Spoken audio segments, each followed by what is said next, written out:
शेतकरी मित्रांनो, तुम्ही ट्रॅक्टर घ्यायचा विचार करत आहात का? पण किंमत ऐकून पाऊल मागे पडत आहे. मग हा आजचा व्हिडिओ तुमच्यासाठी खूप महत्त्वाचा ठरणार आहे. कारण सरकार ट्रॅक्टर घेण्यासाठी 70 ते 90% पर्यंत अनुदान देत आहे. पण कोणाला, कसं आणि कोठे अर्ज करायचा हे माहीत नसेल तर संधी हातातून निघून जाऊ शकते. म्हणून हा व्हिडिओ शेवटपर्यंत नक्की पहा. चला तर मग मित्रांनो, आपण या व्हिडिओमध्ये खालील सर्व प्रश्न साध्या भाषेमध्ये समजून घेणार आहोत. प्रश्न नंबर 1, ट्रॅक्टर अनुदान योजना म्हणजे नेमकी काय आहे? प्रश्न नंबर 2, कोण आहे पात्र? लहान, मध्यम किंवा मोठे शेतकरी? चला, प्रश्न नंबर 3 म्हणजे 70 ते 90% अनुदान कोणाला मिळू शकते? प्रश्न नंबर 4, कोणती कागदपत्रे लागतात? प्रश्न नंबर 5, फॉर्म कसा आणि कुठे भरायचा? प्रश्न नंबर 6, अर्ज केल्यानंतर पुढे काय प्रक्रिया असते? प्रश्न नंबर 7, ट्रॅक्टर निवडताना कोणती काळजी घ्यावी? तसेच मित्रांनो, व्हिडिओला सुरुवात करण्यापूर्वी आपल्या चॅनलला लाईक व सबस्क्राईब करायला विसरू नका.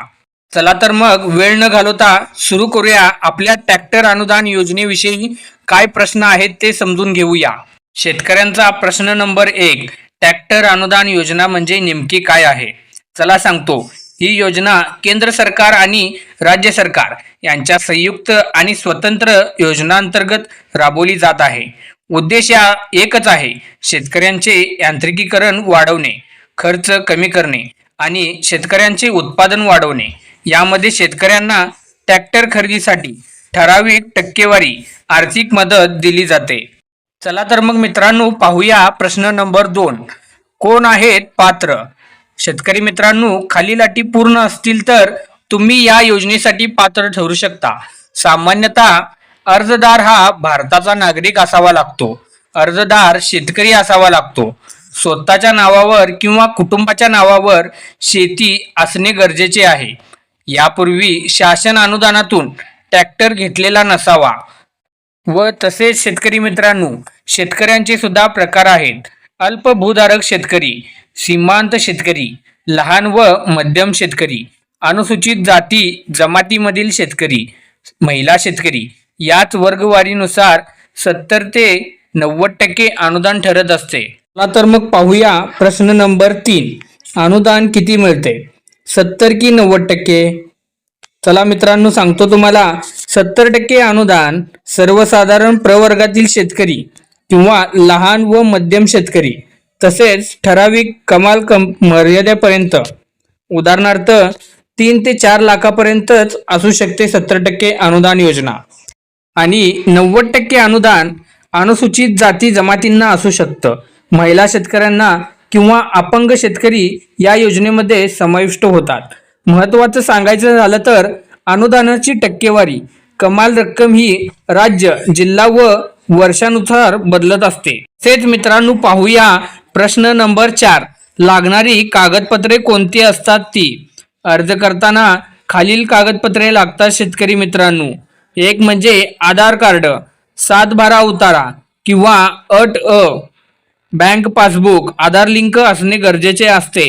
जात प्रमाणपत्र लागू असल्यास, उत्पन्न प्रमाणपत्र काही योजनांसाठीच असतं, रहिवासी प्रमाणपत्र, पासपोर्ट साईज 2 फोटो आणि तसेच मित्रांनो, ट्रॅक्टर कोटेशन सुद्धा लागतंच, अधिकृत डीलर कडून घेतलेलं.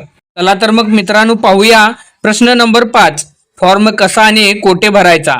तुम्हाला सांगतो, ऑनलाईन पद्धतीने राज्य शासनाचा कृषी विभाग पोर्टल म्हणजेच डीबीटी पोर्टल किंवा महाडीबीटी किंवा तत्सम वेबसाईट ठिकाणी जाऊन तुम्ही फॉर्म भरू शकता. त्यासाठी स्टेप कोणते आहे सांगतो. 1 म्हणजे पोर्टलवर लॉग इन करणे. 2 योजना निवडणे, ट्रॅक्टर अनुदान योजना. 3 वैयक्तिक माहिती भरणे. 4 म्हणजे कागदपत्रे अपलोड करणे आणि अर्ज सबमिट करणे.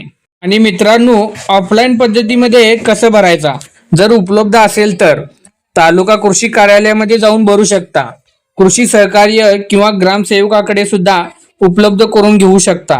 व तसेच मित्रांनो, प्रश्न नंबर 6, अर्ज केल्यानंतर पुढे काय करावे? तर सांगायचं झालं तर मित्रांनो, सर्वप्रथम अर्जाची माहिती तपासून घ्या.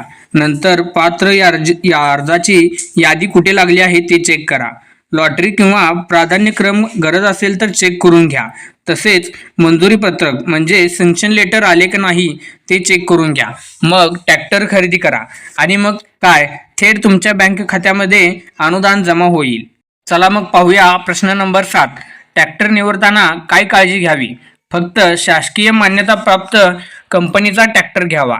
HP गरजेनुसार निवडावा. कोटेशन आणि बिल जुळते का ते पाहावं. मग आणि काय विमा आणि RTO नोंदणी करून घ्यावी. मित्रांनो, प्रश्न नंबर 8. सामान्य कोणत्या चुका टाळाव्या? चुकीची कागदपत्रे अपलोड करू नका. एकापेक्षा जास्त अर्ज करू नका आणि मंजुरी आधी ट्रॅक्टर खरेदी करू नका. शेतकरी मित्रांनो, पुढचा प्रश्न नंबर 9. अर्ज मंजुरी होण्यासाठी किती वेळ लागू शकतो? सांगतो बघा. अर्ज सबमिट केल्यानंतर लगेच अनुदान मिळत नाही. खालील टप्पे पार पाडावे लागतात. पहिला टप्पा म्हणजे कागदपत्रे योग्य आहेत का नाही ते तपासले जातात. तसेच क्षेत्रीय तपासणी म्हणजे कृषी सहकार्य किंवा ऑफिसमधील अधिकारी शेतकऱ्यांच्या कागदपत्राची तपासणी करतात. मग होते पात्र यादी जाहीर. मंजुरी यादी किंवा प्रतीक्षा यादी मंजूर होते. मंजूर आदेश निघतो. सँक्शन लेटर निघतं. तसेच साधारणपणे या योजनेसाठी किंवा याच्यासाठी 2 ते 6 महिने प्रक्रिया चालूच राहते. काही जिल्ह्यांमध्ये निधी उपलब्ध नसल्यामुळे जास्त वेळ सुद्धा लागू शकतो. शेतकरी मित्रांनो, पुढचा प्रश्न नंबर 10. ट्रॅक्टरसाठी कर्ज किंवा लोन घेता येतं का? हो, नक्कीच घेता येतं. अनुदानासोबत शेतकरी बँक किंवा कर्ज देखील सुद्धा घेऊ शकतो. अधिकृत बँकेकडून किंवा सहकारी बँकेकडून तसेच ग्रामीण भागातील बँकेकडून सुद्धा घेता येतं. अनुदानाची रक्कम नंतर थेट खात्यामध्ये जमा होते आणि उरलेली रक्कम कर्जातून फेडली जाऊ शकते. शेतकरी मित्रांनो, पुढचा प्रश्न आहे प्रश्न नंबर 12. अर्ज का रद्द होतो? याची महत्त्वाची कारणे ऐकून घ्या मित्रांनो. चुकीची किंवा खोटी माहिती दिली तर, किंवा अपूर्ण कागदपत्रे असतील तर, अधिक अनुदानाचा लाभ घेतलेला असेल तर, आणि मंजुरीपूर्वी ट्रॅक्टर खरेदी केला तर अर्ज रद्द होऊ शकतो मित्रांनो. व तसेच शेतकरी मित्रांनो, तुमच्यासाठी महत्त्वाची सूचना. ही योजना मर्यादित कालावधीसाठी असते. निधी संपला की अर्ज बंद होतात. त्यामुळे जाहिरात निघाल्यानंतर उशीर न करता अर्ज करावा. आणि हो, तसेच शेतकरी बांधवांनो, ट्रॅक्टर म्हणजे केवळ वाहन नाही तर आजच्या शेताचा कणा आहे. सरकारकडून मिळणारे 70 ते 90% अनुदान ही संधी प्रत्येक वेळी मिळते असं नाही. योग्य माहिती, योग्य वेळ आणि योग्य कागदपत्रे असतील तर या योजनेचा खरा फायदा होणार आहे शेतकऱ्यांनो. आणि हो, जर तुम्हाला अजूनही प्रश्न असतील जसे की आमची पात्रता बसेल का, कोणत्या कागदपत्राची अडचण येऊ शकते, अर्ज स्टेटस कसा पाहायचा, तर मित्रांनो, हे सगळे प्रश्न कमेंटमध्ये नक्की विचारावा. आम्ही प्रत्येक शेतकरी बांधवाला योग्य मार्गदर्शन देण्याचा प्रयत्न करेन. हा व्हिडिओ उपयोगी वाटला असेल तर लाईक करा आणि आपल्या शेतकरी बांधवांपर्यंत नक्की शेअर करा. आणि अशा खऱ्या माहितीसाठी किंवा नवीन अपडेट्ससाठी, शेतकरी विषयक माहितीसाठी AN मराठी चॅनलला सबस्क्राईब करायला विसरू नका मित्रांनो. धन्यवाद.